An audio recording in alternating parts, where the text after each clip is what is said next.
मनाविरुद्ध लग्न भाग 19. प्रिया म्हणाली, नाही अजून. आई काकूकडे दिसलीये मला. आता आई आणि दादाला सोबतच सांगेल. रुचिता म्हणाली, बरं चल मग मी काहीतरी गोड बनवते आज. गोड खाऊन सेलिब्रेशन करू. प्रिया म्हणाली, घरी नाही वहिनी, चल ना बाहेर जाऊन येऊ थोडा वेळ आणि काहीतरी खाऊन पण येऊ. रुची म्हणाली, आता नाही प्रिया, अंधार पडलाय आणि स्वयंपाकही बनवायचा आहे अजून. प्रिया म्हणाली, बरं पण उद्या जाऊ आपण नक्की. रुची म्हणाली, हो ठीक आहे, उद्या नक्की जाऊया. चल मग आता काय बनवायचं ते पाहते. तू फ्रेश हो तोपर्यंत. बरं चल, मी पण आज किचनमध्ये मदत करणार तुला. संध्याकाळी विक्रम घरी आला तसे प्रियाने विक्रमला ती वक्तृत्व स्पर्धेत पहिली आली ते सांगितले. त्यालाही ऐकून आनंद झाला. तशीही काही आश्चर्याची गोष्ट नव्हती म्हणा. ती वक्तृत्व चांगलं करते हे त्यालाही माहीत होतं, पण आतापर्यंत फक्त तिचा दुसरा किंवा तिसरा क्रमांक येत होता, जो आज पहिला आला होता. विक्रम फ्रेश होऊन बेडवर बसला. तो रुचीने ऑइंटमेंट लावलेला हात पाहत होता. तसं त्याला अशा छोट्या मोठ्या जखमांचं काही वाटायचं नाही, पण आजची जखम त्याला खूप खास वाटत होती. त्याला कुठेतरी वाटत होते की रुचीलाही तो आवडतो. तो रुचीच्या विचारातच होता की तिने ड्रॉवरमध्ये ठेवलेला फोन वाजला. विक्रम म्हणाला, ही तर रुचीच्या मोबाईलची रिंगटोन आहे, पण तिने फोन कुठे ठेवलाय? त्याला फोन ड्रॉवरमधून वाजत असल्याचे ऐकू आले. त्याने ड्रॉवर उघडून मोबाईल हाती घेतला तर त्यावर बाबा नाव डिस्प्ले होत होतं. खूप वेळचा वाजत असल्याने विक्रमने पटकनच तो उचलला. तो हॅलो बोलणारच होता की, रुचिता किती वेळचा कॉल करतोय मी तुला. बरं जाऊ दे, मी तुझ्या व्हॉट्सअपवर समीर रावांचा सोबत त्याच्या लंडनमधील घरचाही फोटो पाठवलाय. एक वेळेस पाहून घे. खूप छान घर आहे रुची त्याचं. असं स्थळ परत परत नाही येत. तसं मला माहीत आहे तुझा होकारच आहे समीर रावांसाठी, पण तरीही मनात नकारासाठी एकही जागा शिल्लक राहणार नाही आता तुझ्या. पहिले तर तू लवकर डिवोर्स पेपरवर साईन घे विक्रमची. त्याशिवाय मला पुढची बोलणी करता येणार नाहीये रुची. तू आज त्याच्याशी बोलून साईन घेणार होतीस ना, घेतलीस का मग तू? रामराव तिकडे बोलत होते आणि त्याच्या प्रत्येक शब्दासरशी इकडे विक्रमच्या हृदयाचे तुकडे तुकडे होत होते. रुचीने मुलगा पाहिलाय, त्याला होकारही दिलाय, हा विचार त्याला करवतच नव्हता. तो निशब्द झाला होता. हृदयावर जणू अग्निगत वार होत असल्याची जाणीव त्याला होत होती, पण तो ते वार थोपवू शकत नव्हता, थांबवू शकत नव्हता. हॅलो हॅलो, रुची तू काही बोलत का नाहीयेस? घेतलीस ना विक्रमची साईन डिवोर्स पेपरवर? रामराव तिकडून बोलतच होते, पण खूप वेळपर्यंत इकडून रिस्पॉन्स येत नसल्याने अखेर त्यांनीच फोन कट केला. विक्रम अजूनही कानाला मोबाईल लावून होता. त्यांनी तिकडून कॉल कट केला तरी त्याच्याकडे लक्ष नव्हते. त्याच्या डोळ्यातून अश्रूंचा एक थेंब ओघळलाच. त्याने त्या उघडलेल्या ड्रॉवरवर नजर टाकली. त्यात रुचीने ठेवलेले डिवोर्स पेपर त्याला दिसले. त्याने थरथरत्या हातानेच ते हाती घेतले. त्यावर अजून रुचीची साईन नव्हती.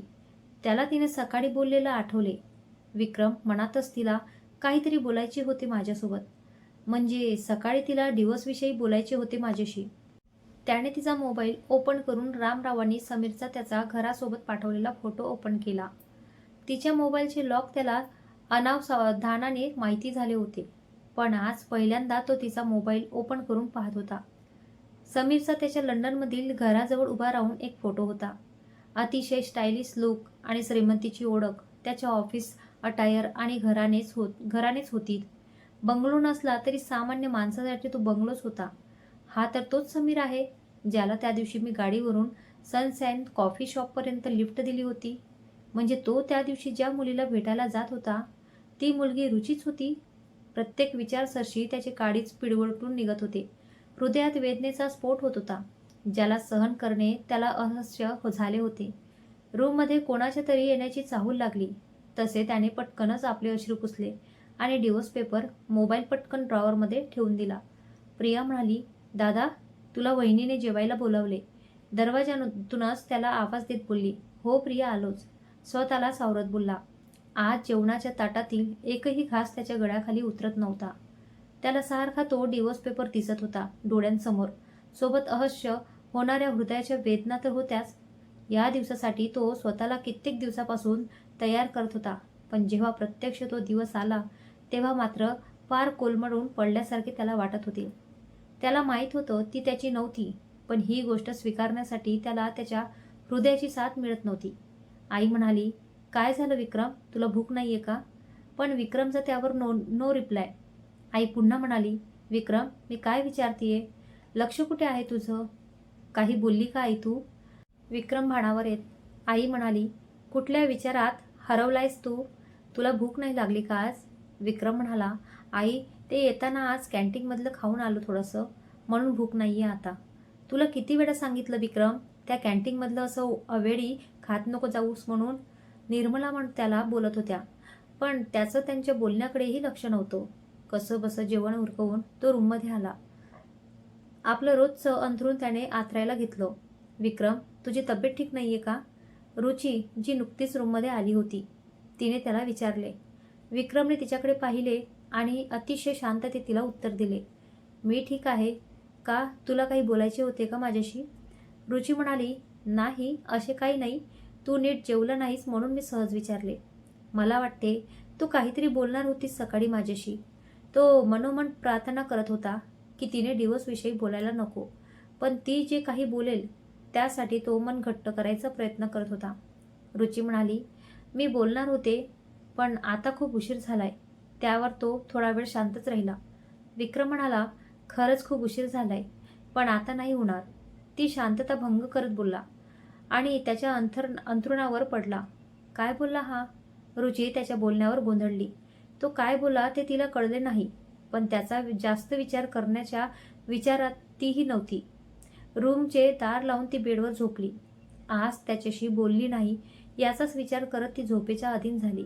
पण त्याचे डोळे मात्र आज सताळ उघडे होते. शक्य तरी होते का आज त्या डोळ्यांना झोप लागणे? प्रेम जर एवढे वेदनादायी असेल तर ते न होणेच बरे. पण ते प्रेम त्याला झाले होते कधीचेच. त्याच्याच हक्काच्या बायकोवर जीवापाड प्रेम, पण हक्काची असूनही हक्काची कुठे होती ती? प्रेमात भावनांचे सीमा नसतात, त्या भावना आपल्या हातीही नसतात. मनातील भावनांवर नियंत्रण ठेवता आले असते तर किती बरे झाले असते. जगात प्रेम कधीच वेदनादायी नसते वाटले मग. आपण सामान्य माणसं आहोत. प्रेमाच्या सुखासाठी अर्पण न व्हायलाही तयार असलो तरी ते सुख आपले नाही याचं दुःख सर्वात जास्त वेदनादायी असतं. तेच दुःख आज तो अनुभवत होता. त्याच्या हृदयाच्या यातना तर फक्त त्या हृदयालाच माहीत. तू वेडा झाला आहेस का विक्रम? तू वहिनीला स्वखुशीने डिवोर्स देत आहेस? लग्न काही बावलीचा खेळ आहे का? वाटलं तेव्हा मोडायला वहिनीला मान्य नसलं तरी तुमचं लग्न झालंय ना. वहिनी तुला डिवोर्स नाही देऊ शकत. मी बोलेल त्यांच्याशी. अशा कशा डिवोर्स देऊन शकतात त्या तुला? आणि वर तू त्यांना काही बोललाही नाहीस. मान्य आहे त्यांना वाटलं तू चांगल्या जॉबवर आहेस, तू त्यांना हवा तसा पैशाने श्रीमंतीने परिपूर्ण आहेस म्हणून तुझ्याशी त्यांनी लग्न केलंय. पण तू त्यांना फसवलेलं नाहीये हेही तेवढं सत्य आहे. आणि त्यापेक्षाही महत्त्वाचं तुझं त्यांच्यावर प्रेम आहे हे नाही दिसत का त्यांना? मी तुमचा डिवोर्स होऊच देणार नाही. आत्ताच जातो मी बहिणीशी बोलायला. दीपक बोलून टेकडीवरून निघतच होता की दीपक तू असं काहीच करणार नाहीयेस. तिला डिवोर्स हवा आहे तर मी डिवोर्स देणार तिला. विक्रम बोलला. दीपकने त्याच्याकडे वळून पाहिले. दीपक म्हणाला, तू महान असशील विक्रम, पण मी नाहीये. मी बहिणीला समजावेल. तुला एक वेळ सांगितलेलं कळत नाही का दीपक? तू तिच्याशी काहीच बोलणार नाहीयेस. विक्रम चांगलाच ओरडला. थोडा वेळ शांतता पसरली. विक्रमने दीर्घ श्वास घेतला. तो समीर खरंच चांगला मुलगा आहे आणि माझ्यापेक्षा कैक पटीने श्रीमंतही. मी तर त्याच्यासमोर ना दिसण्यात येतो ना श्रीमंतीत. NRI आहे. ती नेहमी आनंदी राहील त्याच्यासोबत. मलाही तिचा आनंदच हवा आहे. मला तिच्या आनंदात काटा नाही बनायचे. विक्रम हे बोलताना त्याला किती त्रास होत होता त्यालाच माहीत. दीपक म्हणाला, तुला कसं माहीत तो चांगला मुलगा आहे ते? विक्रम म्हणाला, एकदा त्याला लिफ्ट दिली होती तेव्हा भेट झाली त्याच्याशी. तो लंडनमध्ये जॉब करतो आणि बिहेवियरनेही चांगला वाटलं मला. दीपक म्हणाला, तू वेडा झालीस विक्रम. स्वतःच्या बायकोला दुसऱ्या कोणाचे होताना कसं पाहू शकतोस तू? विक्रम म्हणाला, नाही पाहू शकत, पण तिचा आनंद जर त्याच्यासोबत असेल तर मी तेही पाहायला तयार आहे. दीपक म्हणाला, विक्रम एकदा वहिनीशी बोलून बघ. त्यांना समजावून तर बघ. विक्रम म्हणाला, काय समजावू यार तिला? मी तुझ्यावर प्रेम करतो म्हणून तूही माझ्यावर प्रेम कर हे समजाव तिला. समजवल्याने तिला माझ्यावर प्रेम होईल का दीपक? नाही ना. मग का समजव तिला? दीपक म्हणाला, पण तू फसवून लग्न नाही केले विक्रम वहिनीशी. ते तर समजावू शकतोस ना त्यांना. त्या नक्कीच विचार करतील या नात्याचा. मी फसवले आहे दीपक तिला. विक्रम टेकडीवरून दूरवर पाहत बोलला. हे बोलताना त्याचा जड झालेला आवाज अधिकच जड वाटत होता. दीपक म्हणाला, काय बोलतोयस विक्रम तू? तुला तरी कळत आहे का? तू त्यांना कसा फसवू शकतोस? विक्रम म्हणाला, खरं तेच बोलत आहे दीपक मी. डायरेक्टली नाही पण इनडायरेक्टली मी फसवले तिला. दीपक म्हणाला, विक्रम तू काय बोलतोय ते मला काहीच कळत नाहीये. विक्रम म्हणाला, आई काय बोलत आहेस तू? असं नाही होऊ शकत.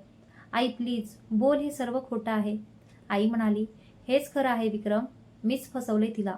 तिच्या बाबांना जे काहीच आपल्याजवळ नव्हतं ते सर्व आपल्याजवळ असण्याची ग्वाही दिली मी तिच्या बाबांना. माझ्यामुळेच रुची या घरात आली तुझी बायको म्हणून. निर्मलाच्या बोलण्यावर विक्रमचे तर अवसानच घडले. आतापर्यंत तो रुचीच्या नजरेत नजर घालून बोलत होता की त्याने तिच्याशी फसवून लग्न नाही केलंय, पण आता काय बोलणार होता? महत्वाचे आता नजर तरी मिळवता आली असती का तिच्याशी? आई हे सर्व का केलंस तू? तिने कितीही म्हटले तरी मला जेवढा स्वतःवर विश्वास होता तेवढाच तुझ्यावरही होता. माझी आई एखाद्या मुलीचे असे फसवून माझ्याशी लग्न लावूच शकत नाही. का केलंस आई तू असं? का खोटं सांगितलं तिला, तिच्या घरच्यांना? विक्रमला खूप मोठा धक्का बसला होता. त्याने स्वप्नातही विचार केला नव्हता की त्याची आई हे सर्व करू शकते. मी स्वार्थी झाली होते विक्रम. एक आई आपल्या मुलासाठी स्वार्थी झाली होती रे. किती मुलींचे स्थळ आले पण प्रत्येकाकडून फक्त नकार येत होता. आणि ज्यांच्याकडून होकार आला त्यांना प्रिया सौम्याची तुझ्यावर असलेली जबाबदारी नको होती. आणि काहींना तर सासूही नको होती. मग काय करायचं होतं रे मी? आई काकुळतीने म्हणाली.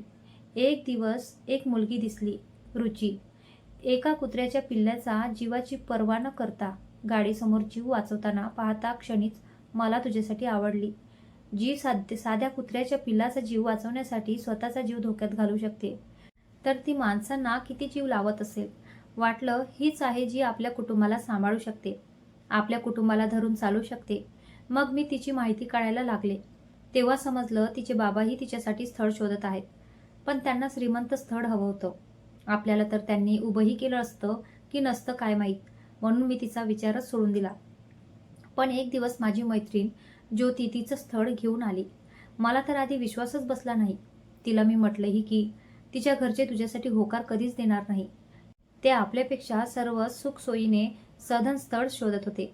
पण ज्योतीने मला विश्वास दिला की ते होकारच देणार, पण त्यासाठी मला थोडं खोटं बोलावं लागेल. निर्मला एवढ्या दिवसाचं मनात साचलेलं सर्व त्याला सांगत होत्या. आणि तू खोटं बोललीस. आपली खोटी श्रीमंती त्यांना सांगितली. जे आपल्याजवळ काहीच नव्हतं ते सर्व त्यांना सांगितलं. विक्रम सुन्न झाला होता. मला खोटं बोलून संबंध करायचा नव्हता. मी तिला साफ नकार दिला. असं खोटं बोलून एखाद्या मुलींना सून म्हणून आणणे मला तर विचारही करवला नाही. पण प्रत्येकाकडून मिळणारा नकार आणि होकार मिळणाऱ्याकडून असणाऱ्या अटी यामुळे माझ्यातला स्वार्थी आईला मला तेही करावं वाटलं. त्या मुली मला आपल्या घरासाठी योग्य वाटतच नव्हत्या. त्यांना फक्त तू हवा असायचास. बाकी कोणतीही तुझ्यावर असलेली जबाबदारी त्या मुलींना नको होती. मी खूप विचार केला. मला सर्व दृष्टीने रुचीच तुझ्यासाठी आपल्या घरासाठी योग्य वाटत होती. म्हणून मग मी मन घट्ट करून स्थळ आणल्याच्या 8 दिवसाने ज्योतीला फोन लावला. तिला ती बोलले ते करायला तयार असल्याचं सांगितलं. मी तिने सांगितलं तसंच केलं. रुचीच्या बाबांना रुचीला पाहायला जायच्या आधी ज्योती मला भेटायला घेऊन गेली. ज्योतीने त्यांना तू शहराच्या प्रसिद्ध IT कंपनी मोठी जॉब करत असल्याचं सांगितलं. बाकीही खूप काही सांगितलं. ज्योतीने मोबाईलमधले दाखवायला सांगितलेले घराचे फोटो मी त्यांना दाखवले. मला तेव्हाही ते बरोबर वाटतच नव्हतं, पण ज्योतीने मला समजावलं. नंतर मलाही वाटलं रुचीला श्रीमंतीची लालसा नाहीये. आपण तिला एवढी माया लावू की तिला पैशांच्या श्रीमंतीपेक्षा आपली मनाची श्रीमंती लाख मोलाची वाटेल.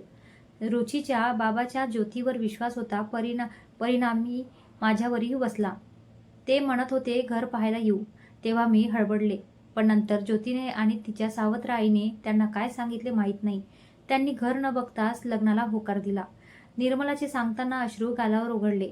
पण त्यांना तसे करायचे नसले तरी त्यांनी ते केले होते. रुचीची तिच्या बाबांची फसवणूक करून विक्रमशी रुचीचे लग्न घडवून आणले होते. आज एवढ्या दिवसाचं मनात साचलेलं त्यांना बाहेर काढायचं होतं. रोज त्यांना ती गोष्ट त्रास देत होती. सारखी तीच गोष्ट त्यांच्या मनात फिरत होती. त्याचमुळे बऱ्याचदा त्यांचा बीपीही वाढत होता. पण मी तर रुचीला बघायला गेलो होतो तेव्हा त्यांना सर्व खरं खरं सांगितलं होतं. विक्रम तर त्या धक्क्यातून अजूनही बाहेर आला नव्हता. पण त्याने सर्व सत्य परिस्थिती सांगितली होती, तरी त्यांना माहीत कसं पडलं नाही. त्याला कळत नव्हतं त्या दिवशी त्यांच्या कानांना असलेल्या श्रवणयंत्रात रुचीच्या आईने काहीतरी काळा करून त्यातून काहीच न ऐकण्यायोग्य केलं होतं. निर्मला बोलल्या आणि विक्रम उरले सुरले अवसानही गळले. आपल्या आईने एवढं सर्व केले यावर त्याचा विश्वासच बसत नव्हता.